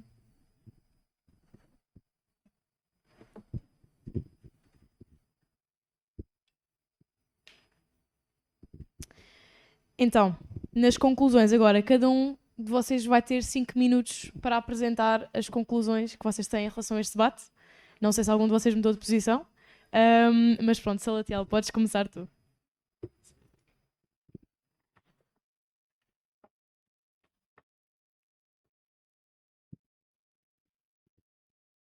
Ok. Primeiramente, antes de concluir o meu argumento, eu queria agradecer ao GBU pelo convite e a todos vocês. Foram uma audiência muito atenta. Muito obrigado por isso. E ao João por fazer isso muito desafiante e foi algo muito bom. Eu vou me lembrar disso por muito tempo. Mas ao longo deste debate eu mostrei como as características atribuídas ao Deus cristão se anulam mutuamente. Omnipotência, omnisciência, omnipresença, benevolência e perfeição, juntas, tornam-se logicamente incompatíveis. Mas deixei uma última característica para esse remate final: a justiça. O que é ser justo? Justiça implica uma correspondência adequada entre a ação e a consequência. Um princípio básico da justiça é que a punição deve ser proporcional à transgressão. Até a Bíblia reconhece isso. Êxodo 21:24 diz: olho por olho, dente por dente. Se até as leis humanas rejeitam punições desproporcionais, por que deveríamos aceitar que Deus imponha um sofrimento eterno por erros limitados cometidos em uma vida curta? Imagine um juiz condenando alguém à prisão perpétua por roubar um pedaço de pão. Seria considerado justo? Agora pense em Deus, que condenaria uma pessoa a um sofrimento eterno, um castigo sem fim, por erros que muitas vezes foram cometidos num contexto de ignorância ou fragilidade humana. Como a própria Bíblia diz, o ser humano não tem a capacidade de entender os conceitos de Deus. E pior ainda, crianças que morrem sem sequer ter a oportunidade de conhecer a Cristo. Segundo a Bíblia, sem Cristo, ninguém chega ao Pai. Isso significa que estas crianças estariam condenadas a uma eternidade de dor sem jamais terem tido uma escolha. Pergunto-vos, o que há de justo nisso? Se um ser humano agisse assim, todos o chamariam de cruel e não de justo. Se Deus é descrito como o juiz perfeito, ele falha no básico: criar um sistema que respeite a proporcionalidade entre erros e consequências. Se ele é descrito como criador perfeito, ele falha ao criar seres imperfeitos à sua imagem e semelhança para depois condená-los por aquilo que ele sabia desde o início que fariam. Então, como podemos explicar essas contradições? Eu digo que há uma alternativa muito mais plausível, que é a seguinte: seres humanos, limitados e falíveis, vivendo num mundo caótico e imprevisível, tentaram explicar os fenômenos à sua volta, criando narrativas para dar sentido à sua existência. E a essas explicações imperfeitas, eles deram o nome de Deus. O resultado é um conceito cheio de contradições, pois um ser imperfeito não pode conceber algo perfeito sem projetar as suas próprias limitações. Hoje, eu não vos trouxe respostas definitivas, longe disso, mas sim reflexões. Não digo que a busca por sentido seja inútil, pelo contrário. O que vos convido a considerar é se vale a pena acreditar numa ideia que se destrói pela sua própria lógica. Se algo não faz sentido, talvez não tenha sido projetado para fazer.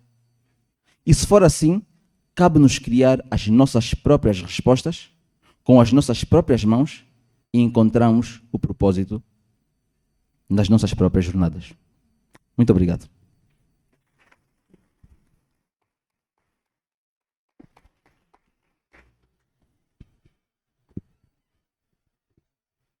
Desde já agradecer de novo a todos e sobretudo ao Salatel por ter aceito o convite. Obviamente não posso apresentar novos argumentos, mas quero enfatizar alguns pontos e dizer que eu diria que aconteceu hoje exatamente o que eu tinha dito no início que iria acontecer. Haveria uma tentativa de roubar ao cristianismo categorias de justiça, moralidade, que eu não acredito que a cosmovisão do Salatiel consegue fornecer. Por exemplo, ele diz que tem esta humildade de admitir que não sabe tudo. porque é que nós devemos ser humildes, de onde é que vem essa ideia de que isso é uma coisa boa. E eu queria enfatizar também algumas outras coisas. Deixem-me citar, por exemplo, James White num debate que disse o seguinte: a cosmovisão cristã coloca Deus no centro de tudo. Dado que Ele é o Criador, o seu propósito, o seu decreto, as suas intenções determinam o significado, o propósito e a identidade de todas as coisas, incluindo o ser humano. Para conhecermos as coisas como elas são, o ser humano não se pode colocar no centro, reduzindo Deus a simplesmente outro facto. Para o ser humano ter conhecimento, este deve reconhecer que é uma criatura e que só pode conhecer as coisas na medida em que estão relacionadas com Deus. O meu argumento principal neste debate foi que tem que existir uma autoridade absoluta, um ponto de partida unificador que explica e sustém a nossa realidade. O contexto onde tudo existe e tem significado, quer seja visível ou invisível, é o Deus soberano do cristianismo. Como Abraham Kuyper disse, não há um centímetro quadrado em todo o domínio da nossa existência humana sobre o qual Cristo, que é soberano sobre tudo, não clame, é meu. O ser humano até se pode achar autossuficiente, colocar-se no centro, achar que somente pela sua racionalidade pode conquistar conhecimento, mas na verdade é uma criatura totalmente dependente. De facto, a racionalidade pertence a Deus e se queremos ganhar conhecimento e sabedoria, temos que começar com Ele e a sua revelação. Dito isto, ninguém pode fugir de Deus. O ser humano pode tentar suprimir esta realidade, pode tentar livrar-se sem sucesso da imagem de Deus impressa em si, mas as evidências claras da sua existência vêm sempre ao de cima. Como ilustrei, vocês não conseguem evitar, se não exigir que eu seja lógico, racional e verdadeiro neste debate. Notem, animais não se importam com debates racionais. E, portanto, assim que vocês entraram aqui, antes que eu dissesse sequer uma palavra, vocês demonstraram a imagem de Deus em vocês. Tal como sabemos que este edifício foi feito por alguém, sabemos que este universo complexo, ou até mesmo o nosso ADN, foi desenhado por alguém inteligente. Lógica, pela sua natureza, só pode ser a reflexão da forma de pensar de um ser pessoal, racional, que não muda e está em todo lugar. E isto é um ponto que eu acho que o Salatiel não tocou, que é de onde é que vem a lógica, em primeiro lugar, que é necessária para esta discussão. E Jesus, o homem mais bem atestado da história, previu a sua própria morte e ressurreição. Um evento claramente sobrenatural, em cumprimento de profecias específicas, séculos antigas, registadas na Bíblia. E até alguém conseguir um feito assim, a sua opinião vence todas. Se aquilo que eu acabei de dizer é verdade, não podemos permanecer neutros. Não existe uma posição intermédia. Ou estamos a favor dele ou contra ele. E não tomar uma decisão é tomar uma decisão. A mensagem com a qual eu vos quero deixar é que todos nós fomos criados por Deus com valor e propósito. Este Deus de amor é justo e Ele tem leis morais que nós quebramos constantemente. A isto chamamos de pecados. Vai haver um juízo final. Vai haver um dia em que todas as nossas contas serão acertadas. E isto tem que ser assim. Caso contrário, os nossos clamores por justiça na sociedade são completamente vãos e fúteis. Já observaram o caos no mundo? Como alguém disse, só há realmente duas opções: Cristo ou o caos. E eu sinceramente estou cansado do caos. Ouve hoje a voz da tua consciência. Vai haver um dia em que todas as nossas ações, palavras e pensamentos serão expostos à luz pelo juiz dos segredos. O verdito justo é que somos culpados, dignos de condenação eterna por traição cósmica contra um Deus eterno. É por isso que a condenação é tão grave. A realidade é que nós não nos podemos salvar nós mesmos. As nossas boas ações não nos conferem mérito algum. E a morte aproxima-se para colecionar pecadores como nós. Como é que nos podemos livrar da nossa culpa e vergonha e deste cenário tenebroso? Apenas de uma forma. Deus, sendo rico em misericórdia, tornou-se homem, na pessoa de Jesus Cristo. E morreu, tomando sobre si mesmo o castigo que nos era devido e a ira de Deus contra o pecado. E depois ressuscitou, provando que a morte não é o fim e que existe uma vida eterna, sem morte ou sofrimento, para aqueles que se arrependem dos seus pecados e confiam somente nele pela fé. Tal como teriam de confiar num paraquedas caso tivessem de saltar de avião. Não basta acreditar que ele existe, é preciso, no caso do paraquedas, realmente colocá-lo. E de facto, como alguém explicou e concluiu assim o significado da morte de Jesus e como é que se aplica a nós, Jesus foi crucificado para que tu e os teus pecados pudessem ser crucificados com ele. Jesus foi sepultado para que tu e os teus pecados pudessem ser sepultados com ele também. E Jesus ressuscitou dos mortos para que tu e não os teus pecados, possas ressuscitar como ele e por ele, viver no mundo sem fim, para sempre e sempre, assim seja. Portanto, vem e recebe a Cristo.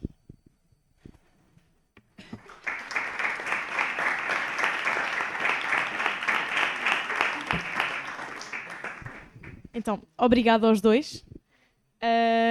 E nós queríamos fazer, em nome do GBU, dar-te um livro. Se calhar convertes-te, não sei. Obrigada. Se quiserem, podem sentar. Então, estamos mesmo a acabar. Rever só um pouco aquilo que o Gui e a Sara disseram no início. Nós temos o Linktree do GBU no Instagram. Somos GBU Lisboa no Instagram. Por isso, Se tiverem interesse em darem feedback em relação a esta plenária, o que é que gostaram, o que é que não gostaram, também têm num Linktree o feedback para o GBU Lisboa. E se é a tua primeira vez ou das primeiras vezes no GBU e tiveres dúvidas acerca das plenárias, dos núcleos, seja do que for, podes ir falar comigo, com o João, com o Gui e com a Sara que estiveram cá à frente, que nós podemos ajudar-te.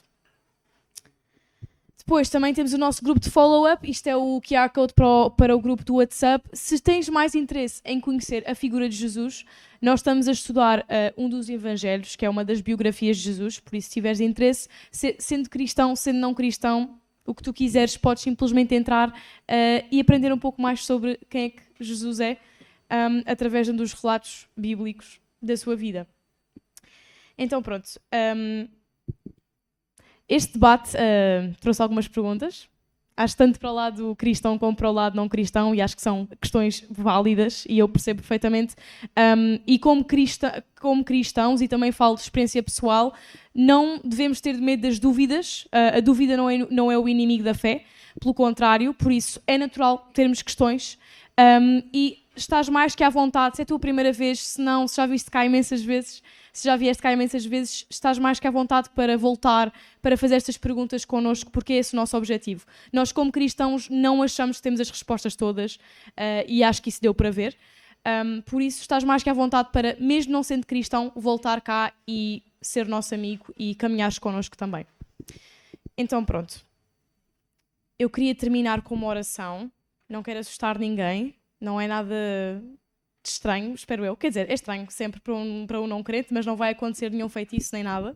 Falar é simplesmente falar com Deus. E eu queria aproveitar para agradecer a Deus por vocês, por poderem estar aqui e também por este debate que eu acho que foi muito bom e espero que vocês partilhem a mesma opinião. E informar-vos que a próxima plenária vai ser dia 4 de fevereiro, está bem? Então pronto, os cristãos têm o hábito de quando oram, a maior parte dos cristãos, ou pelo menos alguns cristãos, têm o hábito de fechar os olhos e às vezes curvar a cabeça. Não é obrigatório, se tu não és cristão, não tens de o fazer. Então pronto, vamos só terminar. Pai do céu, obrigado por podermos estar aqui, Senhor. Obrigado por este momento que nos deste, Pai, porque nos trouxeste aqui em segurança. E te quero aproveitar para agradecer-te pela vida do Salatiel, pela vida do João. Obrigado por unir pessoas tão diferentes, Senhor. Obrigado por termos a liberdade no nosso país de podermos pensar livremente e de termos fés diferentes, Pai, de podermos professar isso. E te queremos pedir que tu possas continuar a guiar os nossos corações, Senhor, que tu possas iluminar-nos, Pai, e também que nos possas dar mais momentos como este em que podemos glorificar-te através de partilharmos as nossas ideias. Te pedimos que nos guardes no resto deste dia, também de levar-nos em segurança às nossas casas, e é isso que pedimos, em nome de Jesus. Amém. Então pronto, é isso.